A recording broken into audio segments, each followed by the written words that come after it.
consegue coletar dados bem, sabe, bem concretos e que realmente sejam bem vastos, porque aí você consegue, né, ter vários eixos de trabalho para gerar artigos diferentes. E é o que é o mais difícil nas pesquisas acadêmicas, é o levantamento dos dados. Né? O levantamento dos dados é uma das partes mais complicadas. Às vezes a pessoa, na hora de entrevistar, como no caso de vocês, que foi um estudo de caçadores, onde vocês tinham... As pessoas, às vezes, o pesquisador vai no local, tenta entrevistar a pessoa, mas não consegue. Não consegue, porque a pessoa fica pensando que ou é do IBAMA, justamente. Então isso é muito difícil. Justamente. Então, desse trabalho do Mauro, né, se gerou esse artigo, por enquanto gerou esse. E como é que eu posso explicar para vocês? O trabalho do Mauro, o TCC dele, obteve muitos dados. Que dados foram esses? Ele trabalhou com etnobiologia. A etnobiologia é trabalhar com pessoas, pesquisa com pessoas, né? Principalmente a etnozoologia. Trabalhar com a questão de animais envolvendo o ser humano. Como assim envolvendo o ser humano? Eu estou falando de uma forma aqui, né, bem básica, eu não estou falando em nível muito alto. Se eu falar que é num nível muito alto, algumas pessoas podem não entender por não conhecer a área. Eu estou falando aqui bem básico mesmo. Mas, por exemplo, o meu primeiro trabalho, como eu falei no início da entrevista, com aves, né, que eu e toda a equipe lá na Universidade Federal do Pará, a pesquisa que nós fizemos nesses parques nacionais não envolvia pessoas. Era somente levantamento de aves. Então é uma pesquisa ornitológica. Não tinha entrevista? Não tinha entrevista com nada. Era só observação de aves, identificação de aves, né? De uma forma geral, assim, saber quantas espécies tem naquela região, inventário de aves, enfim, pesquisa ornitológica. Já essa, como a do Mauro, é uma pesquisa etno-ornitológica, etnozoológica, porque envolveu pessoas com entrevistas. Que é o mais complicado. O mais complicado é envolver o ser humano na história. Então, ele e o Mauro, né, na verdade, que quem fez praticamente todas as entrevistas foi ele. Eu auxiliei uma pequena parte na questão das entrevistas. O Mauro chegava para pessoas, caçadores, vendedores de aves, né, para tentar descobrir toda aquela cadeia de comércio, fazer um mapeamento da cadeia de comércio, né, de animais. A pesquisa como um todo, ela envolveu animais, independente de ser ave, de ser mamífero, de ser réptil. É tanto que na pesquisa, quem depois, né, tiver interesse, me procure, né, eu posso muito bem mostrar, né, a tabela de dados.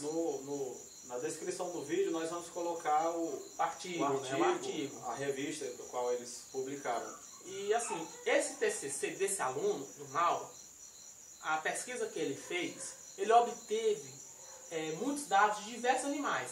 Caçadores que caçavam aves, caçavam répteis, mamíferos é algo bem comum que a gente vê bastante, né? Tatus, pebas, preás, por aí vai.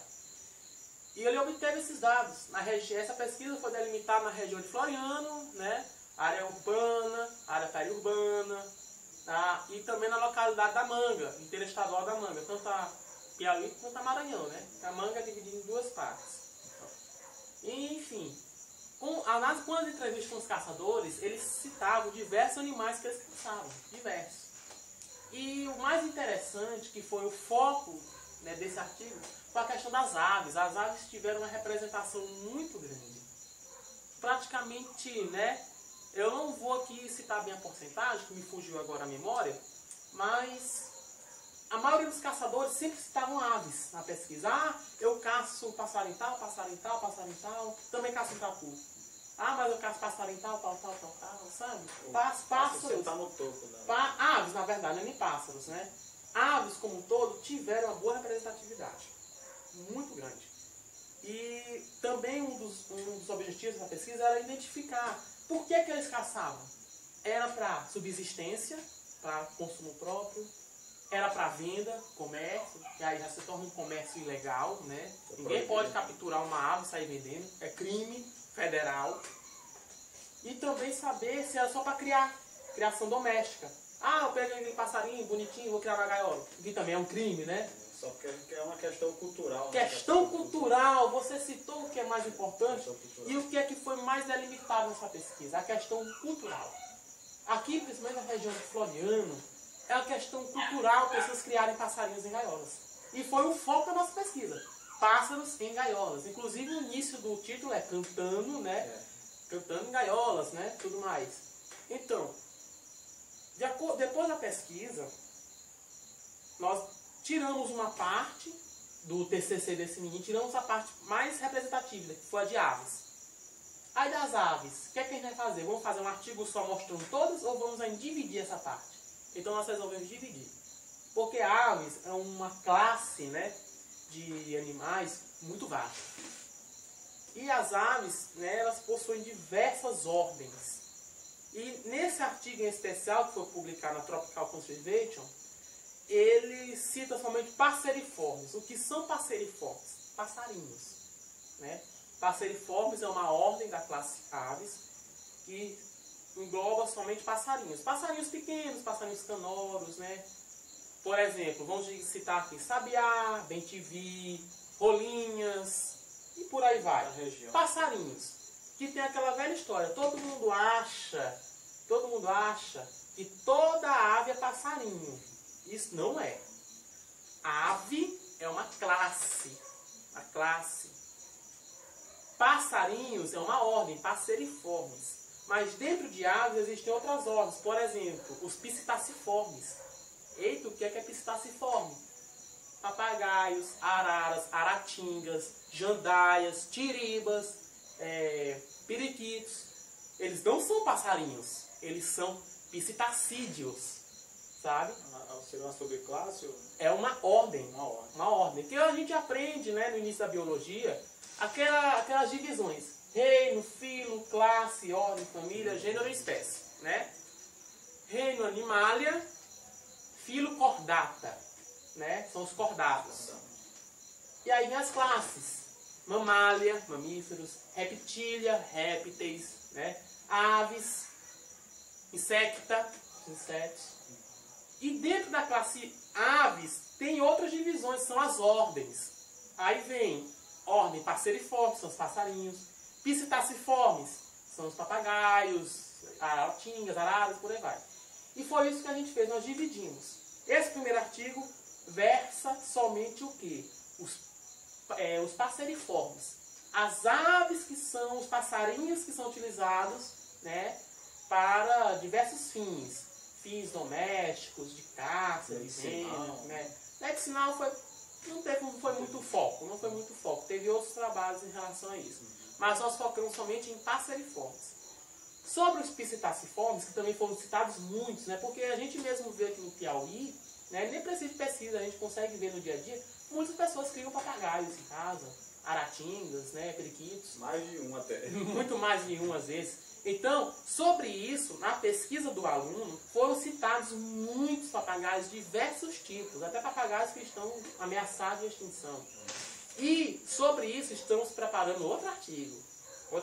Daqui a uns meses, aí, quem sabe, ele vai ser publicado, mas nós estamos trabalhando em cima disso. Mas esse é assunto para outra entrevista. Né? Sobre esse artigo, né, voltar aqui para a minha pesquinha, né? Porque é muita coisa que tem que lembrar. O artigo, ele fala sobre a dinâmica de captura. O que é a dinâmica de captura? Como os caçadores capturam essas aves, as formas que ele usa de captura e tudo mais. E sobre o comércio. Porque tem muitos caçadores que capturam aquelas aves, mas muitas vezes criam como pet em casa. Pet, né? Animal de estimação. Cria ali na gaiola, no puleiro, ali no caso papagaio e tudo mais. Outros, muito poucos para alimentação. Pouquíssimas pessoas se alimentam hoje em dia de rolinha, de coisa, né? Hoje em dia não é mais assim. Mas muitos, infelizmente, foi o que foi constatado, muitos é para venda, comércio. E isso tudo cria uma cadeia, sabe? Bem fechada. E é difícil você identificar, né? É difícil conseguir entrar nessa cadeia para identificar quem são as pessoas que trabalham com isso. Quem tiver interesse, veja o artigo, leia o artigo, tem tudo muito bem explicado lá, vocês vão ver o quanto que é interessante isso. A diferença da idade dos entrevistadores, né? Isso foi muito interessante, porque até a diferença de idade influenciou a questão da captura no comércio. Outra coisa interessante, nós podemos constatar, né, nessa pesquisa, que hoje em dia utilizam muito de tecnologias para fazer o comércio. WhatsApp, Facebook, transações comerciais de venda de aves feitas por WhatsApp, Twitter não, né? WhatsApp, Facebook, mensagem, SMS, ligação. Ou seja, a tecnologia hoje em dia está ajudando até nisso. Intensifica mais ainda a pressão. Intensifica, facilitou para os caçadores e para os compradores. Tem os atravessadores, são as pessoas que pegam do caçador e passam para o comprador. Então, é uma cadeia bem grande que vale a pena você ler no artigo. Agora, o que é que eu posso dizer mais, né? Que, de certa forma, os aspectos socioeconômicos dos caçadores, também é feita uma pesquisa em relação a isso, se a situação econômica influencia naquele caçador, né? Se vai influenciar na questão se ele vai vender, ou se ele vai criar padrão de vida, né? E houve sim, os aspectos socioeconômicos influenciados de certa forma, como escolaridade e tudo mais. Enfim, pessoal, é algo muito interessante, é uma pesquisa inédita no estado do Piauí, a primeira no estado do Piauí, comprovada, porque foi feito um levantamento bibliográfico, não tem no Piauí, e no Maranhão também não foi identificado muitas, principalmente na região sul do Maranhão. Então a primeira pesquisa pioneira, e dessa pesquisa vão gerar muitas outras. Tanto, né, os alunos que a gente tem aqui no Laboratório de Floriano, quanto os alunos de Terezinha também, que estão fazendo pesquisas maravilhosas.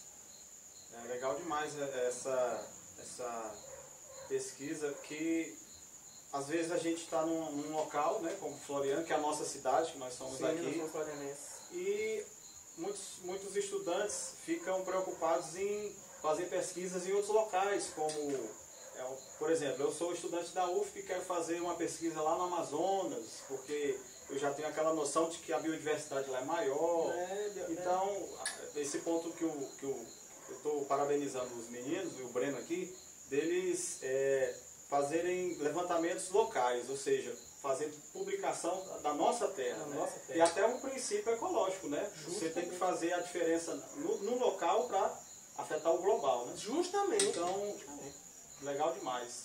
Breno, então, para encerrar a nossa entrevista aqui, que nosso tempo já está acabando já, eu queria que você desse algumas dicas para o pessoal que está assistindo a gente sobre quais os desafios que o estudante tem para começar a entrar nesse mundo de divulgação científica, para publicação de artigo, e até mesmo para o estudante, vou pegar um gancho aqui, como é o nosso primeiro vídeo, né? Para o estudante que está entrando agora, que está pensando em fazer biologia, ou o estudante que está no meio do curso e não sabe ainda qual área seguir. Você falou a questão da área, né? Tem que ser bem específica. Às vezes o estudante, até eu mesmo estava conversando com ele antes da entrevista, e eu estava com dificuldade, porque eu quero trabalhar com cerrado. E eu estava pedindo orientação para o Breno, saber dentro do cerrado com que tipo de taxon, né, a gente vai trabalhar, né? Eu iria trabalhar, no caso, se é planta, se é animal, né? Sim. Então, eu queria que você falasse a respeito disso e assim, um conselho para o pessoal.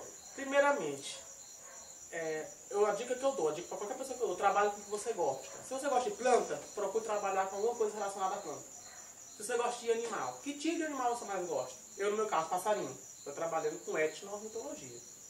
Agora, fulano de tal, gosto de mamíferos, vai trabalhar com mamíferos.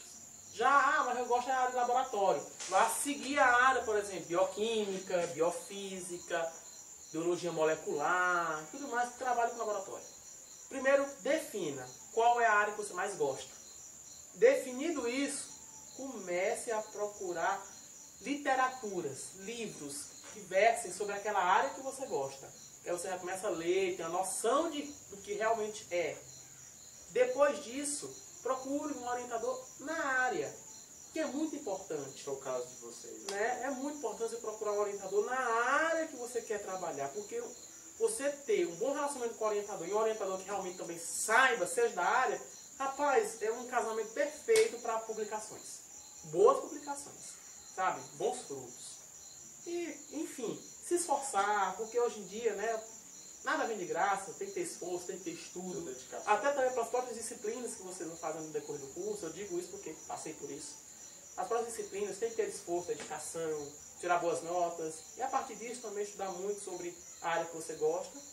E, rapaz, o segredo é se esforçar e estudar. Feito isso, ó, o caminho está aberto para você ir longe. Sentar o seu traseirinho acadêmico, né? E estudar. Então, Brendo, queria agradecer aqui por aceitar o nosso convite. Certo. E você vai conferir essa entrevista no YouTube, que nós vamos divulgar lá para o dia 10 a dia 12 desse mês, né? E queria agradecer a presença de vocês. Se vocês gostaram, dê um curtir aqui, compartilhem, porque sempre é bom você divulgar, socializar o conhecimento científico, né? Esses levantamentos que o Breno fez é uma coisa que nós estamos vivendo, né? A pesquisa foi feita aqui no mercado de Floriano, ou seja, também, né? Estamos no quintal de casa, então. Então é isso, pessoal. Um abraço Valeu. e até mais. Boa noite.